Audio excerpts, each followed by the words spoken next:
I'm Kelley Carter, and this is Another Act.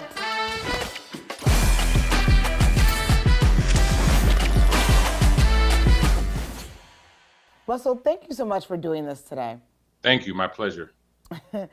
Absolutely. You know, I want to go a little further back when it comes to your origin story. Let's go back to high school because you were an athlete and it felt like maybe football was where you were thinking you wanted to be, but then you had a pivot. When did that pivot happen for you and why? Pivot happened, I think, for my summer going into my senior year. I had finished doing the one of the musicals. I think we were doing like Grease or something like that. And I wanted just to take it a little bit more seriously. And I decided to do the fall play. And I decided to put my pads down and helmet down and transition and do the fall play. And I got a lot of, a lot of kickback, from my friends at the time. You know what I mean? What are you doing? It's kind of weird. And, doing theater and acting. But once they saw me in action, they said, okay, you got something. You made the right decision, it seems. So they knew. The second you were on that stage in Greece, do you remember what role you played? Were you Danny Zuko or? Well, in Greece, I played Kaniki, and that was the musical. And everybody's having fun. I was able to do Grease Lightning. They did the song Grease Lightning, like that. But when I did the fall, we did this play called The Romancers, which was kind of like a dramatic comedy, and I played a magician named Straffarel, who was really sort of like a con artist. And so, I just had like this, I found just joy in playing this character, playing this role and whatnot. And that's when my friends were like, that's something different. Like, we're seeing something special, something different in you that we didn't see with you just hanging out with us as the brothers and the fellas and stuff like that. Yeah, so your friends knew when they saw you on stage for the first time. But when did you know that this was something that you were going to pursue in the way that you did? Well, this is sort of where, the influences of friends kind of come into play, and it can be positive or negative. And I was in homeroom, and it was a time when we were deciding what our majors were going to be and what we wanted to do when we were applying to school. And I had no idea what I wanted to do. And I'll never forget, in homeroom in third period, a friend of mine, Jason Dillard, said, "Hey, Russ, why don't you just be an actor? They don't do shit." And I was like, here I am in all my ignorance. I was like, yeah, that makes sense. Like, I've been having fun. I said, yeah, I'll do that. And at the time, I just wanted to kind of skate. You just wanted to kind of go to school to say you're going to college. But I didn't know what I wanted to do, and I really didn't want to work that hard at the time. And I said, that's a great idea. That's a novel. I just go and act. Like, who knows? Oh, yeah. You get there, you realize, oh, Russ, you got to read. You got to write. All of those things that regularly happens in school. And then when I went, my mom said that you can go. I fully support you, but you can't quit. So there was no turning back, basically. No, absolutely. But all that said, even though you sound like every other teenager in America when they're 17, getting ready to head off to college, you picked smartly. You went to Boston University, and it felt very intentional about why you picked and where you picked it. Yeah, I went to an all-boys Catholic high school at the time, St. Mary's College High School in Berkeley. And so, we were encouraged to think on a higher level, and at the time, the school was predominantly black, was about 60-40 black. And so we like to call ourselves the intelligent hoodlums, you know what I mean? And so what happened was I knew that I wanted to go away to school because, if you stay at home, you stay in Oakland or stay in California or around the way, you'll succumb to the pressures of, friends and all that kind of stuff. You don't take it as serious. And I also looked at perception. Right? How would Russell be perceived when going to school? And you always thought at the time that if you go away to college, it's a big deal. And so I auditioned for 3 NYU, North Carolina School for the Arts, and Boston University. And I got into all 3. Wow. And NYU, North Carolina School for the Arts gave me a scholarship on the spot. NYU was like, you're in, but you got to figure it out. And BU was the same way. My mother's from Boston. I have family in Boston. And I figured that Boston was sort of the middle of both. So I didn't want to go to North Carolina because I wasn't used to the country and rural backwoods and things like that. And I was too scared to go to the city of New York, you know. So I figured Boston, having family there and not being as populated and crazy as New York, I figured that's why I'd go to Boston University. Absolutely. No, I totally understand that. And also, you know, image is everything. You know, when I look at the trajectory of your career and all the credits that you've done, I guess really since 1998, I feel like you're now in a space where when we hear your name is attached to a project, we already know it's going to be something real good by the time we get there. Talk to me about that journey and what that was like for you and what that feels like arriving to that place in your career. No, and I appreciate you, but you honor me, and thank you so much for saying that. You know, the reality of it is, I came of a time when you had to have patience.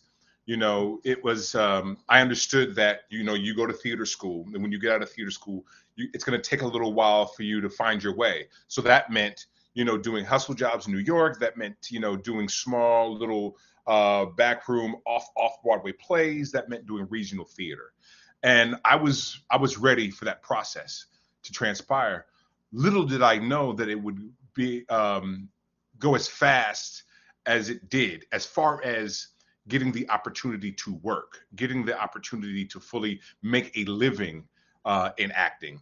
And so what that did, though, in that patient, it enabled me to get better as an actor and as an artist.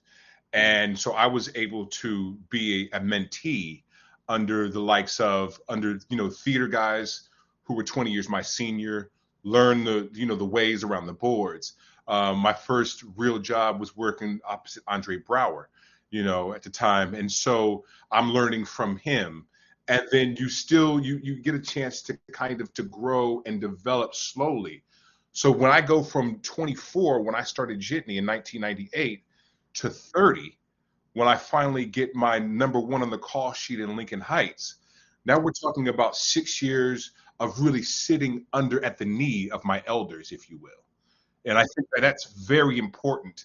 And it was for me. And that's why I've been sort of always been ready, if you will, and prepared to do the best job possible, because I had time to grow and mature, and things didn't come faster than they were supposed to. What was that moment for you that showed you that you made the right choice, that you were doing the thing that you were supposed to be doing? You know, when I first got Jitney, as I said, at 24 years old in 1998, I think I found, working August Wilson's Jitney, I found who I was. You know, I was able to, you know, dealing with that cultural specificity of August Wilson, of these plays over the decades of the 20th century, of dealing with Black life. Because what happens when you're in theater school is they tear you, they break you down, and you have to build yourself back up. They pour all this knowledge into you, but I had to find myself again. And once I found myself, once I was able to embrace my Blackness and embrace aspects of my manhood, that's when I realized I'm at the right place, because I'm working with men who had already experienced life. And so they were able to pour their knowledge, wisdom, and understanding into me. And I like to say that 2 years working with August Wilson was getting my master's degree in life, you know. And so then I was ready to go forth and do other things. But adding on to that, I think the moment when I realized this was, in fact, where I'm supposed to be, there were two moments, and they both happened in the theater.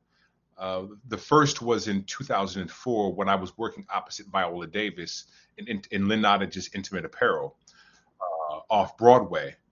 I'm saying to myself, I'm working with one of the best, one of the greats in Viola Davis. At 30 years old, here I am.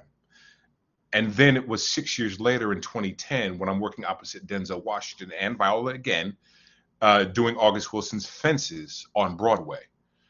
That's when I realized that I have staying power in this business, and that but it was my talent that got me here. You know, it wasn't anything else but my ability to rise to the occasion. Yeah, talk to me about that stage background, because obviously after you left Boston, you did study overseas and got those on-stage chops. What type of a role do you think that that stage preparation has really played in your film and television career? It's played a huge role in it, because the fact of the matter is that I was always in some way fundamentally prepared for every moment.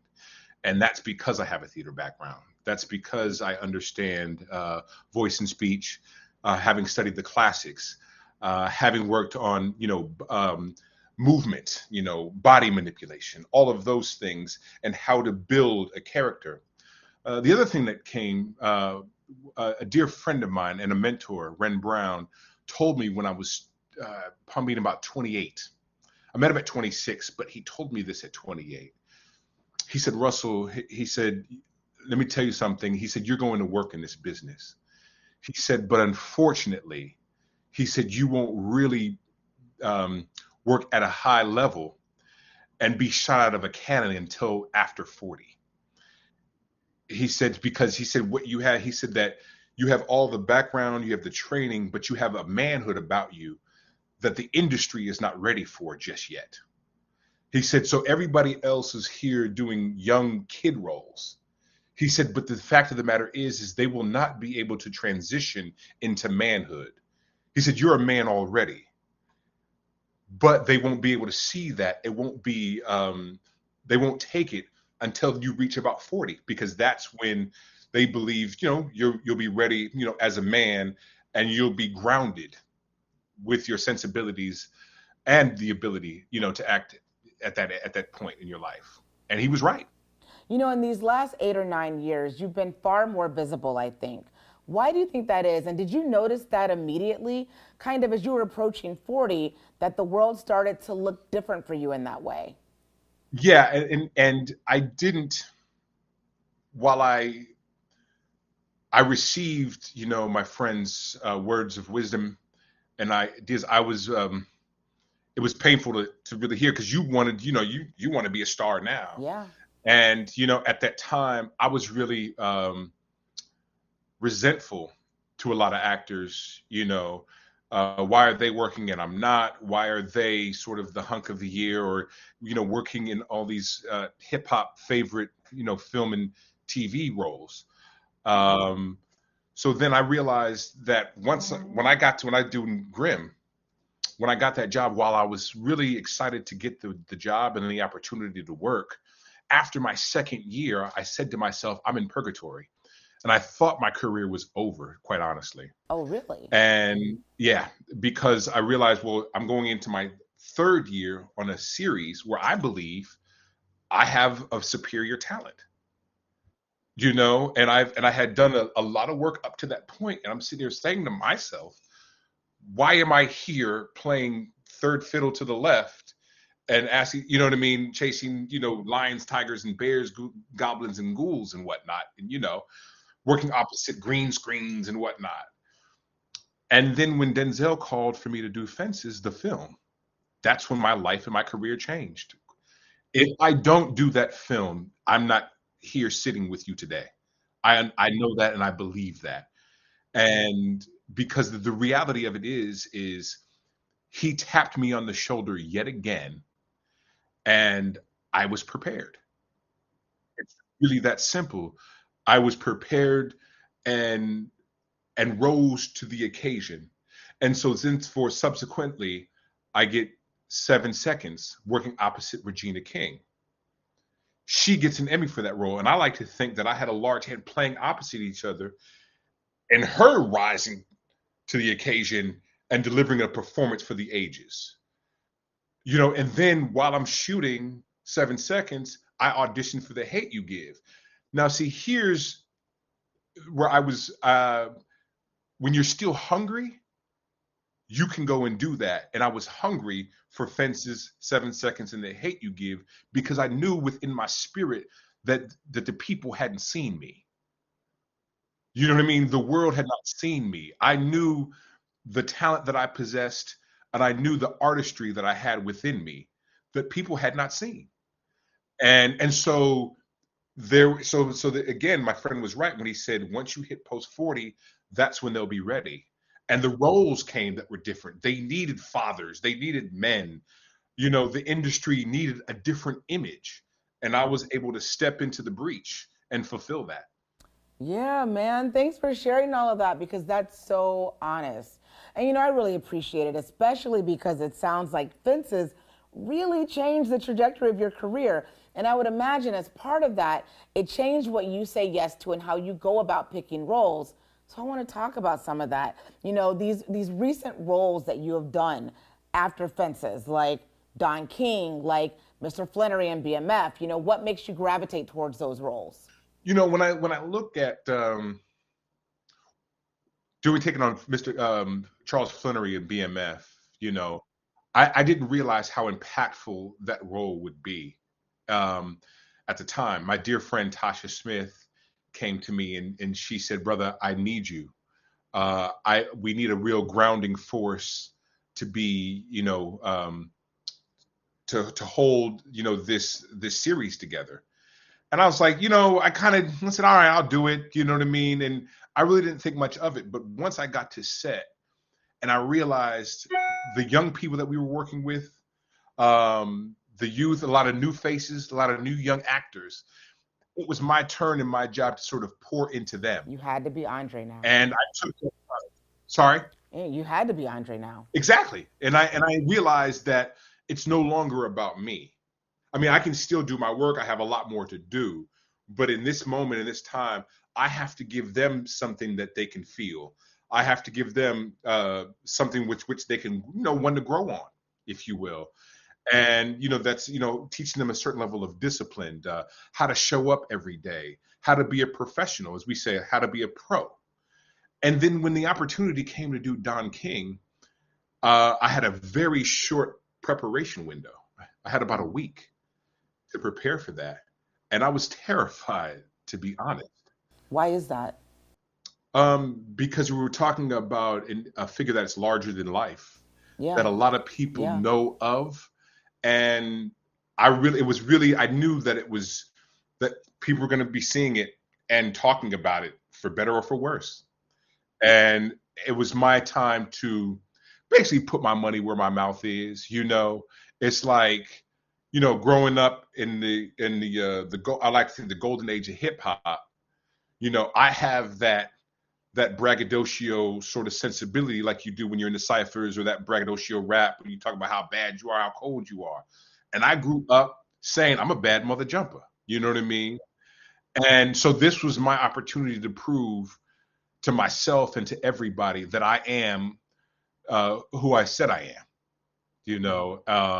And so this was the opportunity, and I had to jump in head first and give it all I had with a very short window.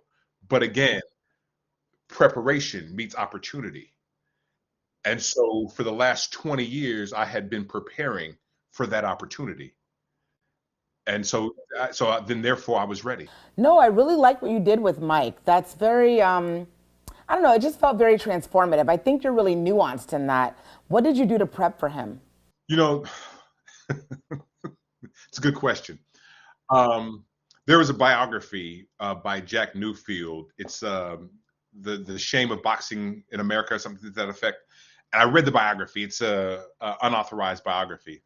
And I watched a great deal of YouTube clips. But also, I think more importantly, my friend, my mentor, he said, go back to jazz in 1955. I said, He said, no. He said, think about jazz in 1955. I said, okay.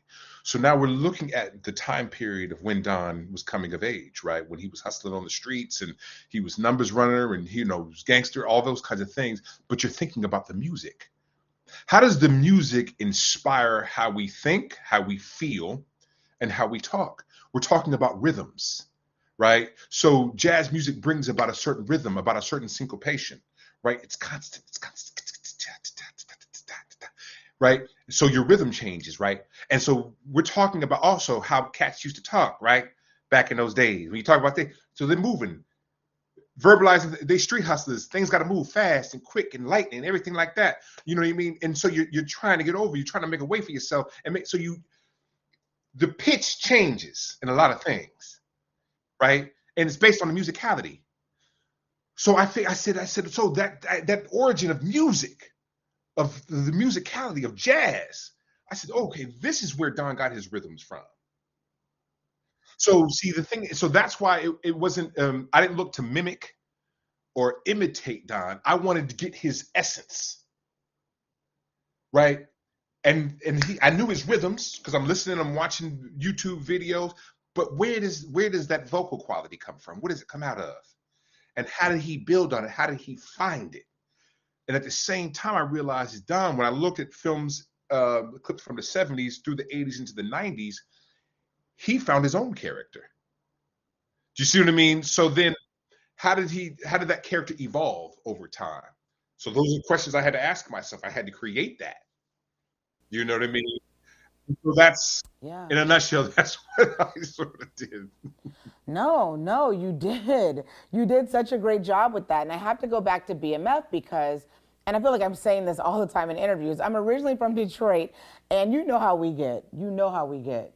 When did you realize that people started having that trust in you as an actor? I think it all came after The Hate U Give. I think that was my sort of my crowning moment, my crowning achievement, where because you go from Fences, you go from 7 Seconds, but now you're doing your first major motion picture where you're kind of one of the leads, if you will. And so I think that people had an opportunity to see, oh, he can hold a picture, he can lead a film, and he has the gravitas to stand in that terra firma and not be swayed. And so I think that was the beginning. And also I think that interestingly enough, I think that was the first time I believe that people really felt that I was authentically from the rhythm section, if you will. Really? Yeah, like, I mean, because again, you got to look. I know I'm a brother. I know I'm black. I'm from Oakland. I'm soulful and everything like that. I got this je ne sais quoi, everything like that. But you don't realize that society only knows you by the image that they see on film and television. Yeah. And so a lot of the characters up to that point were doctors, lawyers, and whatnot. And so they're just straight lace. Give us the facts, ma'am. Standard American English. You don't put too much on it. You know what I mean? Everything is straight down the middle, right? So, you don't put no slang. You don't talk out the side of your mouth. You don't do none of that, right? But that's who I am. And so I think that when people saw me, embody the role of Maverick Carter, I think then they start to go, oh, that's a real brother right there. you know. And so then when they put me in BMF, they're like, all right, we know this cat. Like that's a real dude. And I like to say oftentimes, Charles Flannery and what I tried to bring to the role was the idea of back in the day, they say that there was a time when boats were made of wood and men were made of steel. And see, so that's what he represented, much like we talk about the James Evanses, of the world and whatnot. And so I have that in me because that's of a time that I was reared in and raised from. You know what I mean? So I wanted to pour that into him because that's who he was. And so I think so to answer your question, I do believe that it was The Hate U Give, because also I think that especially when we're talking about blackness in the arts, we have to think and really realize that we're dealing from culture and cultural specificity. We can't say what it is, but we know what it is when we see it, when we hear it. We know it gives us something we can feel, right? It's soulful. You know what I mean? And the thing is, you can't run from yourself. So you know what I mean? And so the thing is, so you go to school and you learn the classics, you learn Chekhov, you learn Shakespeare and all of these things. But what they help you do is help you bring a classic approach and a classic understanding to culture. Because the thing is, see, what we're learning now is that we can be brilliant being ourselves. And being ourselves deserves to be lauded. It deserves to be honored and it deserves to be praised. I think no longer are we trying to define ourselves through a white paradigm, which is what we've done for so long, because that was all we knew. So what we did was we would say, I want to be the black Stanley Kowalski. I want to be the black thus and so. Now we're able to get these roles and we're saying, no, I want this character to be modeled after Troy Maxson from Fences. I want this character to be modeled after Boy Willie from The Piano Lesson. I'm gonna model this character after Youngblood from Jitney. You see what I'm saying? And then now we can say these characters are authentically us. And now we're being lauded and applauded for doing it, for having a richness, you know what I mean? And a real creative, a fundamental creative loftiness in the work that we're doing. And that's why when we watch Issa Rae on Insecure, when we're watching like Donald Glover in Atlanta, the best that he could do at that time. And I think that, you know, now we're looking at Don King in the 70s, 80s, and 90s through a 2022 lens. And so, and sometimes in that respects, we judge people unfairly. And what I'm saying now is when we're going to judge or we're going to create commentary, let's look at people at this 2022 lens of what we know now that we didn't know then. Right? We have a greater understanding of the criminality of America and the downtrodden and how it put upon, you know, Black people of that time, and how they had to live off the scraps, and how we got, you know, chitlins and everything like that. You know what I mean? And you find out really how the sausage was made. And so now what I'm asking and what I'm learning is about having a more nuanced conversation before we look to judge people, before we look to judge a Don King or a Mike Tyson. Let's look at him through this 2022 lens of what we know now that we didn't know then.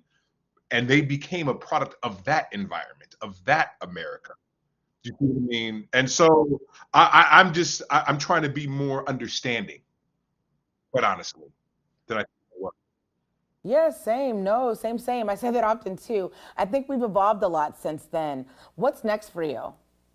You know, well, you know, we just finished season 2 of BMF, but you know, I'm really taking my time now. You know, I really want to be judicious about the next project that I select, because you know I have a wife, I have 2 children, and you know you realize, you know, time away from your family it's magnified. So a month feels like 6, and 5 feels like a year.